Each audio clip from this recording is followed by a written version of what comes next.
Things got a little out of hand.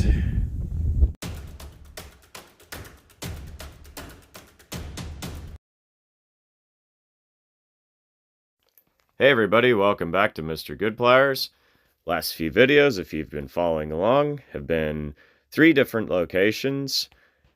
One up on the Nebraska border, this private boneyard of old cars. There were 3 auctions held that day, so I sent my dad up here with a list to bid on these cars.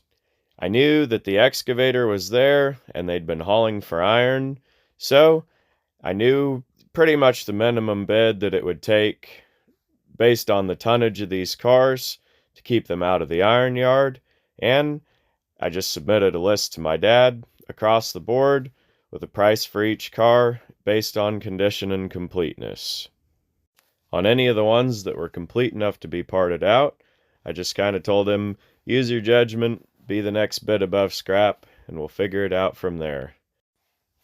Joe and I later ended up doing some pretty cool horse trading on these. You'll definitely want to check that out in the next upcoming video after this one. Second location was this consignment sale on the north side of Wichita. These were brought there by various individuals. Some had reserves, some did not, and there weren't too many that I was real crazy about, but I did leave a couple bids with Joe, who attended this sale. I had a car to deliver down to Austin, so I ran it down on a Thursday, previewed the Sherman, Texas sale on a Friday, and then Saturday was auction day. Joe had looked at the pictures beforehand, and he sent me a list, pretty much like I sent my dad the list, and Joe told me, just use your judgment.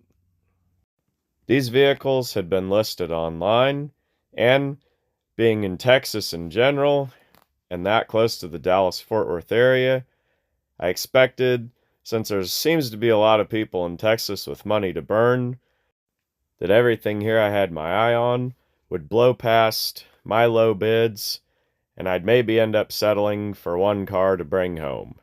But that wasn't the case, for whatever the reason, the weather, the crowd, who knows, low attendance, and pretty tepid bidding among the crowd.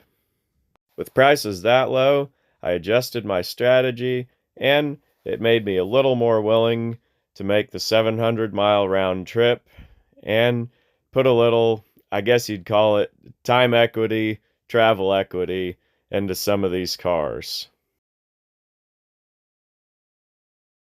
So, at the end of the day, when the dust settled, or in some cases the mud, here's the list of what we got.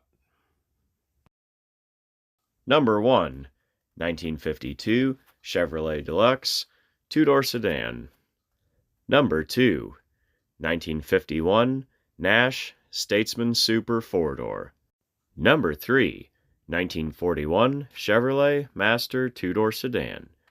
Number 4, 1946 Chevrolet Stylemaster 2-door sedan.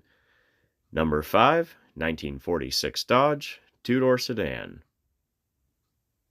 Number 6, 1940 Chevrolet Master 2-door sedan. Number 7, 1951 Pontiac Chieftain 4-door sedan. Number 8, 1947 Ford 2-door sedan. Number 9, 1950 Ford Custom 4-door sedan. Number 10, 1957 Plymouth Belvedere 4-door sedan. Number 11, 1954 Ford F100 pickup. Or is that just number 10 and a half? Number 12, 1947 Chevrolet Stylemaster 4-door sedan. Number 13, 1955 Pontiac 4-door sedan. Number 14, 1956 Pontiac 4-door sedan. Number 15, 1942 Studebaker President 4-door sedan, the rarest of the bunch by far.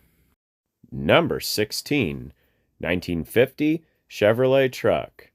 Or is that just number 15 and a half? Number 17, 1953 Ford Custom Line four-door sedan.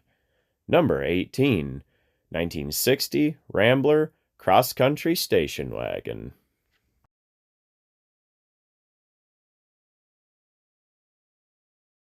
Number 19, 1956 Cadillac Coupe de Ville. Number 20, 1960 Ford Thunderbird. Number 21 was this 1952 Diamond T Wrecker truck. This is one that you've seen in a previous abandoned location video, and it was towed from that location to a different one and sold by auction just from these pictures. Joe decided he had to have it and won the bid.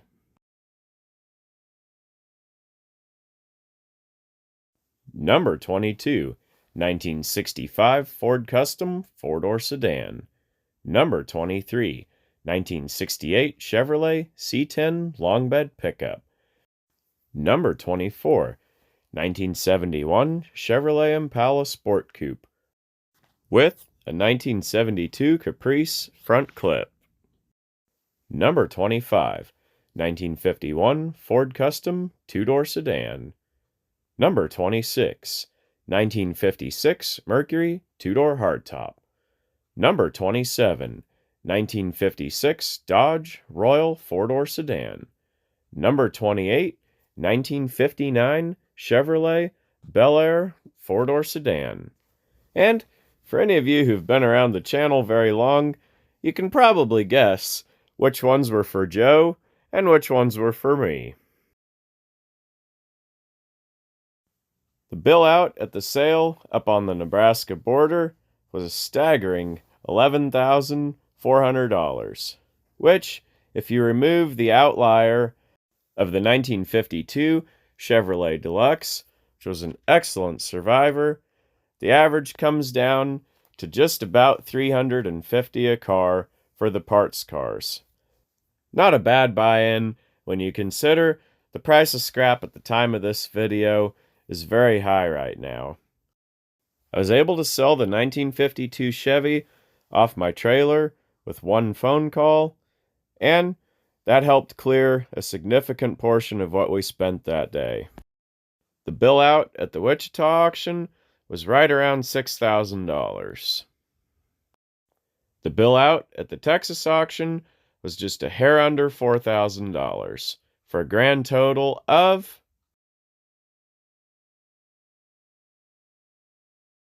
the number of cars we won on the bids was just the preliminary count. We did some horse trading, some swapping, some adding, some deleting, and we got a pretty cool roster for the final count, so you'll definitely want to check back in, catch the next video to see where it all ended up.